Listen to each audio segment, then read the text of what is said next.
पुडीरो लाल ख़ैबर वेझो सेखाट थाणे जी हद में सेखाट जे रहवासियुनि मोची बिरादरी जी ॿिनि धुरियुनि में संगावती तकरार तां झेड़ो थियो, जंहिं में हिक धुर जे माण्हुनि लालू मोची, उमर मोची, अल्लाह बख्श मोची, नवाज़ मोची ऐं बाबू मोची हमलो करे ॿी धुर जे अल्लाह ॾिनो मोची ऐं मोहम्मद बख्श मोची खे कुहाड़नि जा वार करे सख़्तु ज़ख़्मी करे छॾियो, जिन खे वारसनि पारां फ़ौरी तौर ते ख़ैबर जी सरकारी अस्पताल आंदो वियो।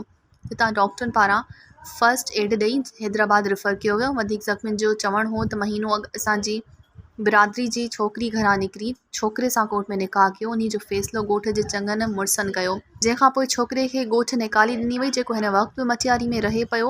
पर अॼु वरी यासिर मोची ऐं ॿियनि असांखे घर वेठे कुहाड़ियुनि सां वार करे असांखे ज़ख़्मी कयो आहे। हिननि SSP मटियारी ऐं ॿियनि मसवारनि खे अपील कई त जवाबदारनि खे गिरफ़्तार करे असां सां इंसाफ़ कयो वञे। मज़ीद ख़बरनि ऐं तफ़सीलात लाइ विज़िट कयो असांजी वेबसाइट www.awamiNewsHD.com ऐं ॾिसंदा रहो अवामी न्यूज़ HD।